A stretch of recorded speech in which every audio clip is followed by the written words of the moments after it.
Meus caros, olha, fora da democracia não há possibilidade de encontrarmos soluções para todos os problemas que enfrentamos, que são basicamente problemas políticos. Deles é que vão decorrer os outros. O STF retoma amanhã o julgamento sobre a responsabilização das plataformas digitais. Ele, inclusive, pediu ao presidente Xi Jinping que olhasse a questão do TikTok. E é preciso que a gente discuta com o Congresso Nacional a responsabilidade da gente regular. É um assinte ao direito posto, à literalidade da nossa Constituição, que possa haver controle prévio de conteúdo publicado. A verdadeira tolerância defende as pessoas, ainda que expressem opiniões idiotas ou inaceitáveis. E disse que defende a regulamentação das redes sociais para o controle das empresas e aplicativos. Uma clara ação muito bem coordenada, planejada, para poder tirar a tua liberdade. A tua liberdade, principalmente na internet, que foi a única coisa que possibilitou de você ver algo diferente, a não ser a Globo, a não ser as mídias tradicionais. O presidente Lula defendeu que é necessário uma pressa para regulamentar as atividades nas redes sociais no Brasil. Por isso é que nós temos que fazer uma regulamentação ou pelo Congresso Nacional Brasileiro ou pela Suprema Corte. Nós queremos apressar a regulamentação.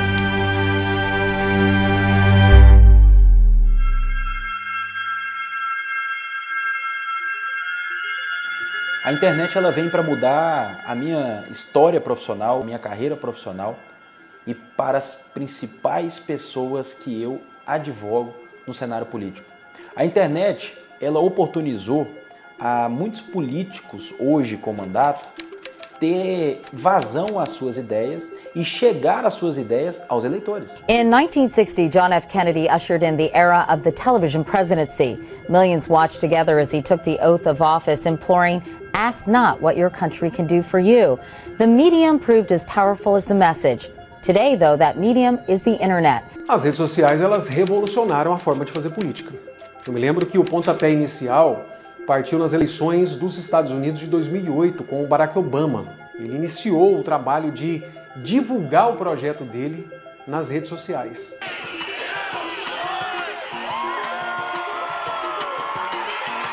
Com o passar do tempo, ocorreu uma popularização das redes sociais nos anos de 2013, 14, 15 para cá. Isso fez com que mais pessoas se interessassem por política e que políticos até então desconhecidos pudessem se tornar conhecidos do grande público.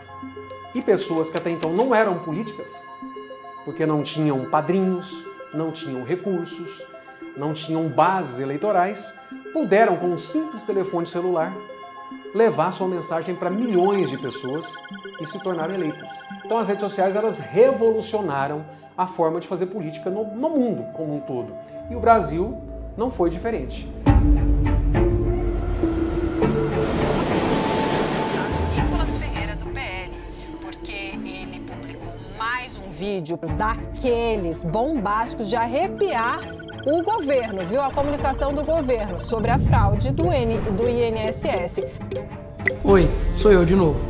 O que estava ruim ficou ainda pior. Nos últimos dias veio à tona um dos maiores escândalos envolvendo aposentados e pensionistas do INSS. A rede social, ela é a nova praça pública do político, né? Antigamente ia para a praça pública, fazia essas assembleias e hoje você tem a rede social. E quem não está na rede social praticamente não existe.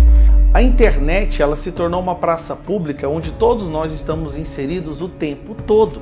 Ela é apenas um conduíte, né? Um ambiente, uma atmosfera onde as nossas vozes podem ecoar. O que a internet realmente fez foi dar voz ao povo, que até então era esquecido, né? Os políticos chegavam no poder, ou qualquer outra autoridade, e a voz do povo era simplesmente esquecida, sem falar isso, facilmente manipulada.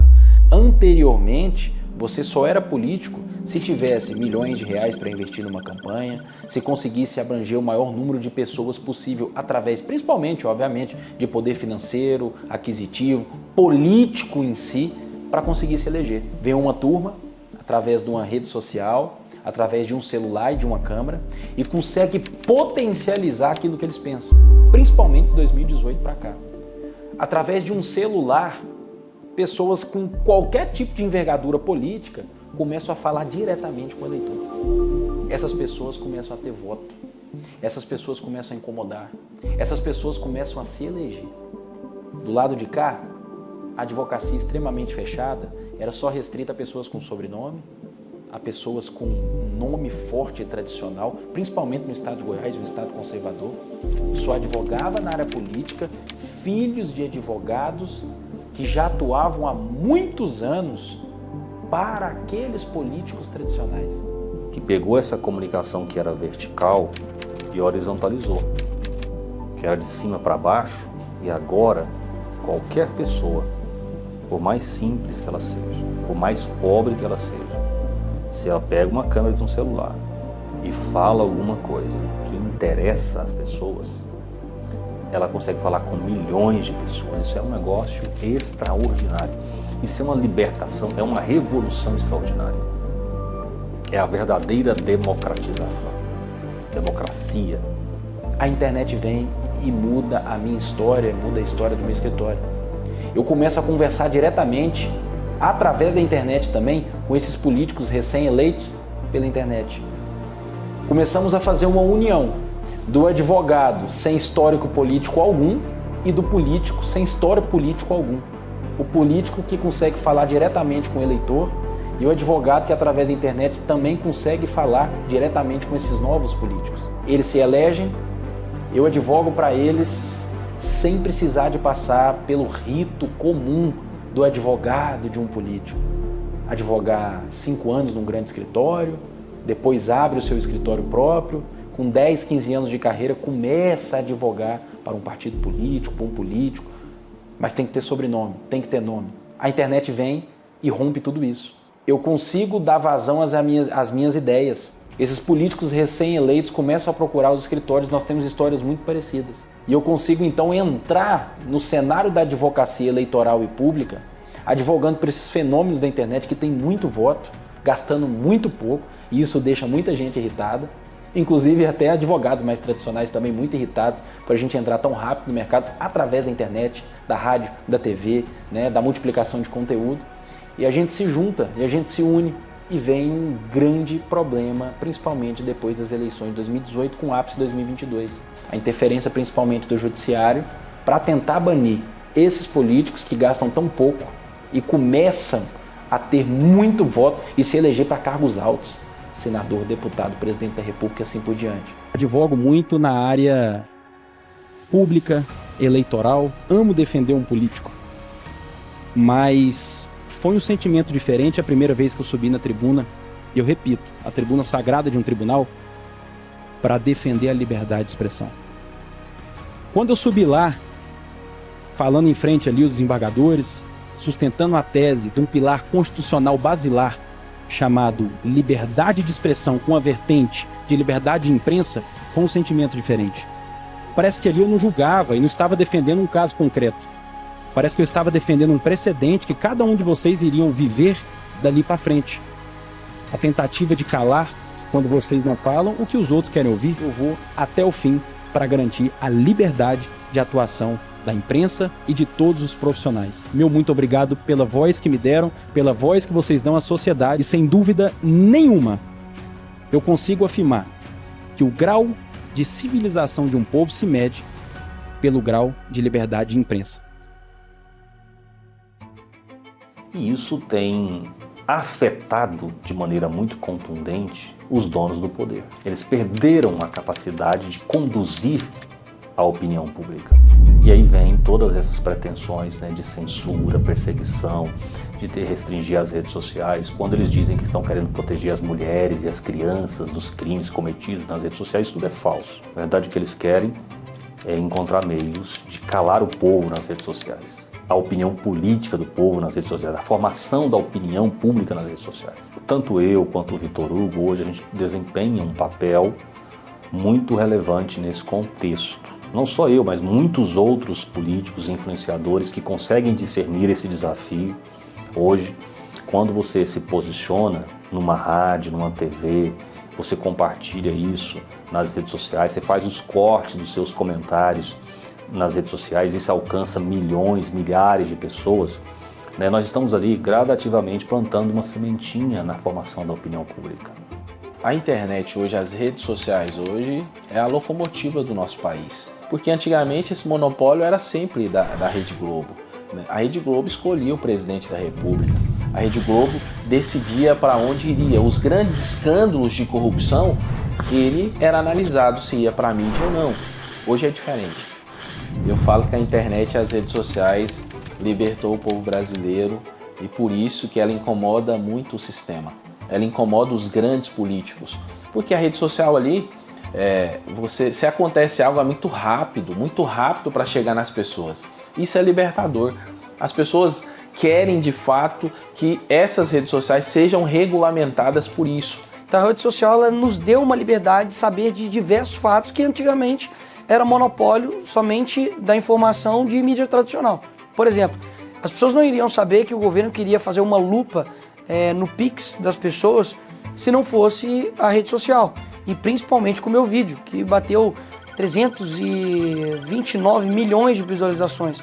Nós temos também o escândalo do roubo do INSS, que a mídia tradicional chegou a tocar, mas que com o nosso vídeo também, que bateu quase 200 milhões de visualizações, também conseguiu fazer essa difusão na sociedade. E é isso que eu vejo que a internet nos deu, né? Foi a possibilidade de nós escolhermos realmente pessoas que vivem como nós vivemos, que têm os mesmos valores que nós temos, que falam aquilo que o nosso coração quer falar, mas muitas vezes não tinha voz até algum tempo atrás. Então eu acho que a internet ela não é ela o poder, tá? Ela é a pavimentação que deu poder a todos. E aí a estrutura de poder, aquela que nós achávamos que era a democracia, ruiu. Porque hoje fica claro que durante muitas eleições no nosso passado, não era o povo escolhendo o melhor candidato, não. Era um grupo, uma elite política que escolhia as opções, um jogo de cartas marcadas, e o povo acreditava que era eles, que éramos nós que estávamos escolhendo, mas não era. Era tudo um jogo de carta marcada e agora a internet quebrou esse sistema. E a liberdade de expressão ela vem justamente para fazer com que poderosos, com que o pessoal autoritário que exibe esse autoritarismo quando chega no poder, ela vem justamente para que esse pessoal seja colocado em xeque, seja colocado em verificação. É um sistema até mais importante, talvez, de freios e contrapesos do que o colocado na Constituição, onde o Senado vigia o STF vigia o Senado, e a gente achou que isso faria com que um vigiasse o outro, mas na verdade o que faz é que um chegue em acordo com o outro e ninguém vigie ninguém. Agora com as redes sociais não tem como fazer esse acordo.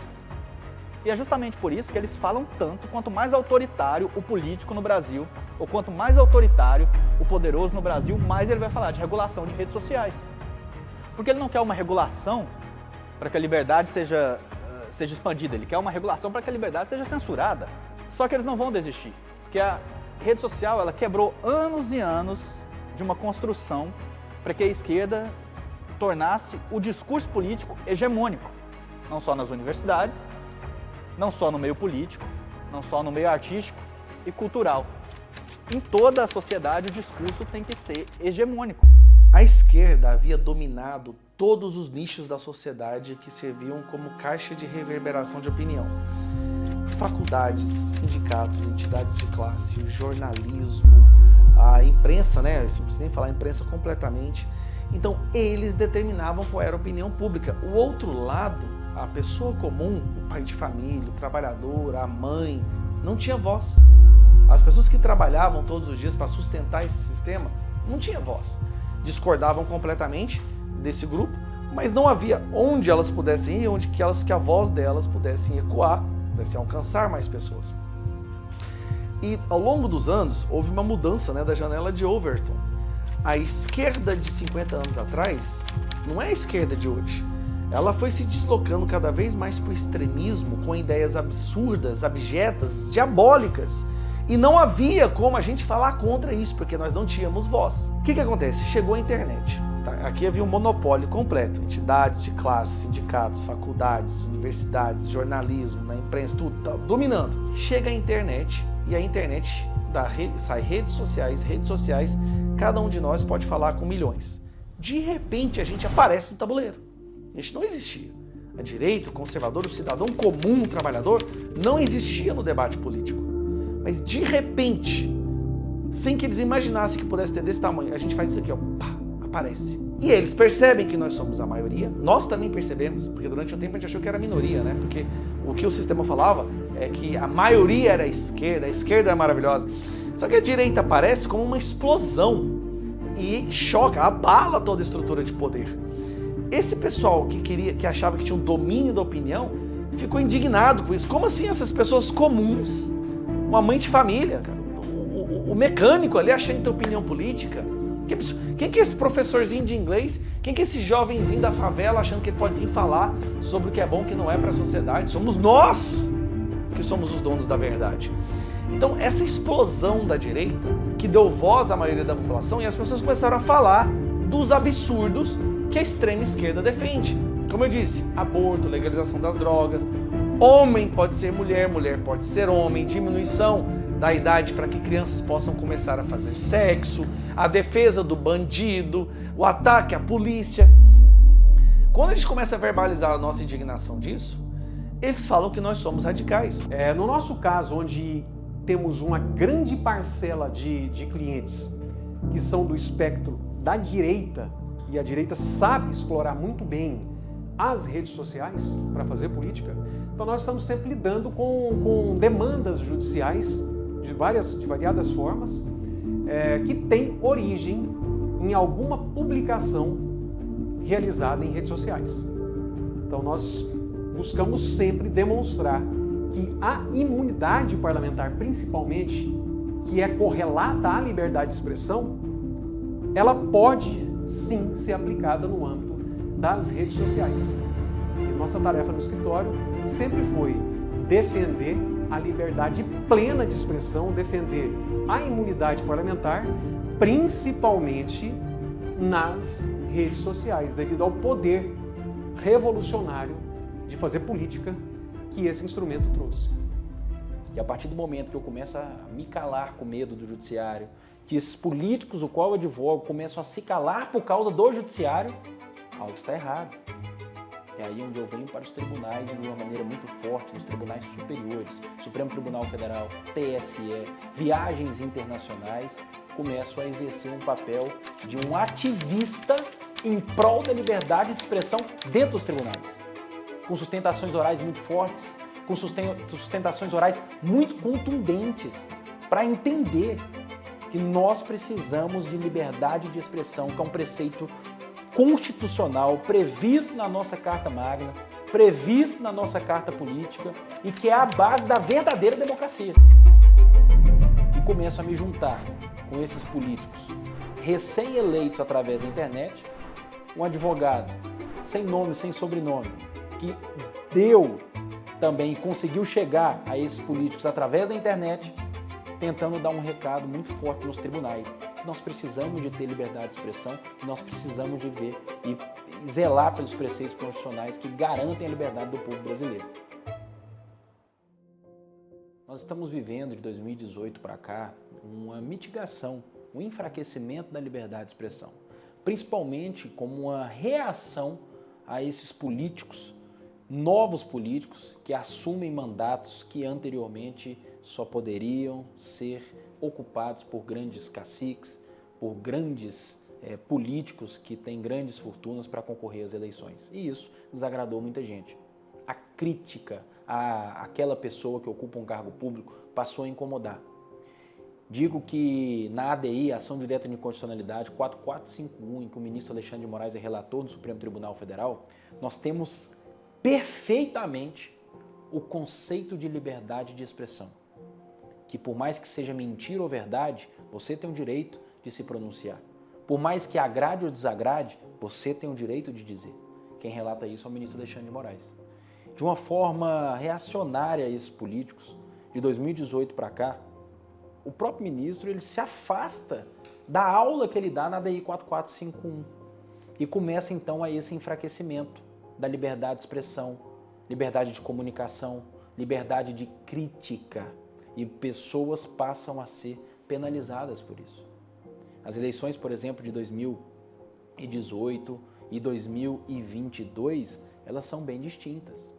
Principalmente em 2022, em que a gente vê essa mitigação da liberdade de expressão e essa penalização por, entre aspas, excessos cometidos, elas estão apenas no espectro político. Pode ver, pessoas sem redes sociais durante a campanha, políticos que só têm as suas redes sociais para fazer campanha banidas. Então a gente começa a refletir sobre a verdadeira liberdade de expressão. E eu começo a travar lutas e embates nos tribunais, principalmente nas sustentações orais, em prol da liberdade de expressão. Eu não consigo vislumbrar o caso a caso da liberdade de expressão que eu defendo como um único caso, mas sim como um precedente. Por isso que todas as vezes que eu subo na tribuna para falar e defender a liberdade de expressão, eu tenho um entusiasmo a mais. Eu tenho energia a mais gasta naquilo. Porque, como eu sempre digo, é pelo grau de liberdade de expressão que se mede a civilidade de um povo. Se a liberdade de expressão ela é escassa, o povo não é livre. E assim por diante. Começamos a travar de 2022 para cá perda de mandatos de parlamentares porque exerceu a sua liberdade de expressão, pessoas caçadas e presas por causa da liberdade de expressão, pessoas com medo de dizer as suas opiniões, com medo de sofrer alguma sanção do judiciário. Então eu entendo principalmente que de 2002 para cá, esse princípio de garantia constitucionais, que eu reputo ser a mais importante, tem sofrido diversas retaliações e tem tido diversos conceitos que não são aqueles que estão na Constituição Federal de 88 aplicados pelo Judiciário. Tem coisas que são muito difíceis de analisar no meio político. Os próprios políticos têm um clichê que eles dizem que política é como nuvem. Você olha agora, está de um jeito, e se você fizer suas construções baseadas no que você está vendo agora, se for fazer amanhã já mudou tudo. Então sempre tem que esperar até o último momento e eleições geralmente são assim. Então tem coisas que são muito difíceis de prever, mas não é difícil de prever de que não só eu, mas eu acredito que toda a direita goiana não estaria tão bem estruturada como nós estamos hoje, tão bem guarnecida e principalmente respeitada aqui dentro do Estado se não fosse a atuação do Dr. Vitor Hugo. Durante muito tempo e para os grandes nomes aqui, os grandes que eu falo no sentido de atuantes do nosso Estado, políticos de direita, não só do PL, como eu disse, ele até fornece aconselhamento jurídico para políticos de direita de outros partidos. A atuação dele resiliente, a atuação dele constante, confiável, que você sabe que você pode depender dele, que ele vai estar lá, foi a grande responsável por a gente ter a segurança de poder falar de política. O Dr. Vitor Hugo dá essa segurança jurídica para que a gente possa falar de política. O político que vai falar de política preocupado com a jurídica não vai ser um bom político, ainda que ele seja excelente, tenha um grande talento, mas ele precisa da segurança para poder trabalhar e isso, na minha opinião, não tem como você pôr um preço nisso, não tem como você pôr um valor nisso. É algo que todo mundo precisa, acho que é o sonho de cada um, principalmente se você for um político de direita que precisa se posicionar. Então pessoas como o Dr. Vitor Hugo são essenciais para que a direita continue crescendo e principalmente honrando a confiança que lhe é dada pela população. Olha, se alguém me perguntasse se eu contrataria Vitor Hugo para ser um advogado eleitoral, com toda certeza. E ele demonstrou isso nesse período que ele esteve com a gente agora, nessa eleição. E não foi uma eleição de várias cidades, então e o compromisso dele, o profissional quando se dedica e quando você liga e ele atende, isso dá uma segurança para quem está contratando. Ele é muito dedicado. Então, todas as vezes que eu, como presidente do partido, precisei fazer alguma consulta com ele, não tive nem um momento que eu não tive a resposta na hora, porque ele pudesse passar ou fazer uma consulta e, na sequência, te dar a devolutiva. Então, se fosse para contratar alguém nesse sentido, eu indicaria.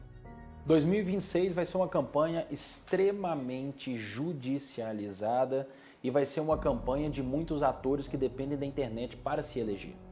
Durante esses 4 anos, entre 2022 e 2026, pode perceber que foi quase que um monopólio ali no Congresso, do tema regulamentação das redes sociais.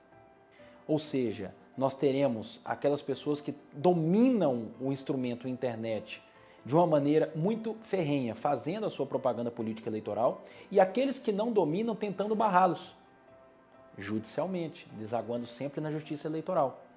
A derrubada de conteúdos que para uns é chamado censura, para outros é chamado de controle de legalidade, é o que vai acontecer nas eleições de 22, assim como foi em 26, assim como foi em 24, assim como foi em 22.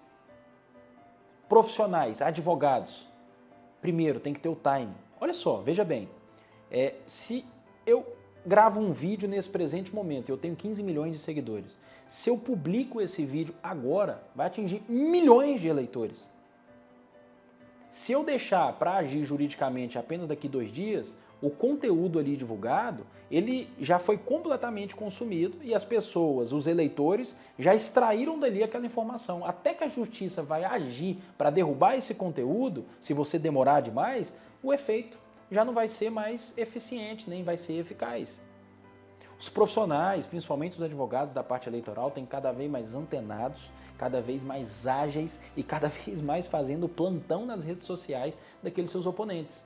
Então, em 26, eu aposto uma eleição extremamente judicializada para derrubada de conteúdos, uma eleição que no pós-eleição nós vamos ter diversas ações para derrubadas de mandato, cassação, inelegibilidade, por causa das redes sociais, uso indevido dos meios sociais, abuso de poder baseado nas redes sociais, a tal fake news, tudo isso vai desaguar nos tribunais e mais uma vez nós vamos ter o Tribunal Superior Eleitoral, a Suprema Corte, os tribunais regionais decidindo quem vai ter mandato e quem não vai ter mandato por causa da utilização das redes sociais.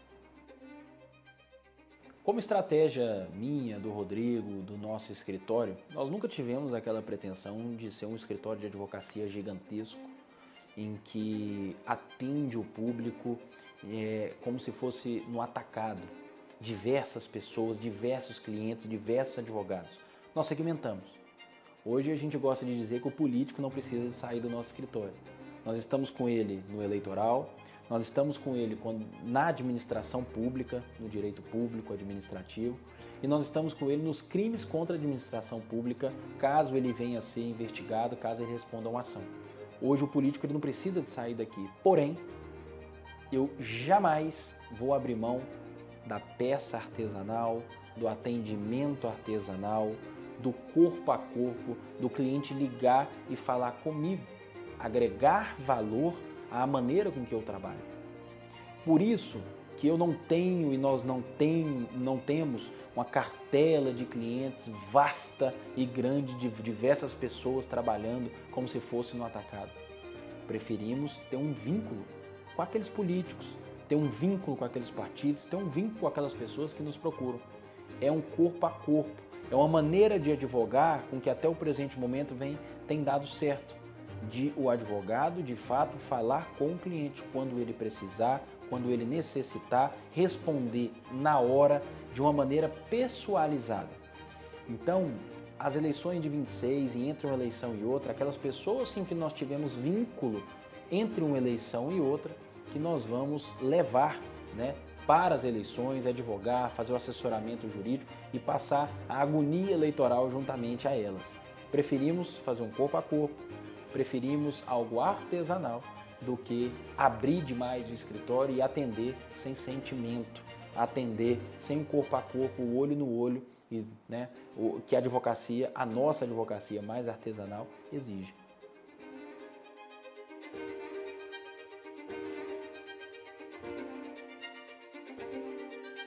Thank you.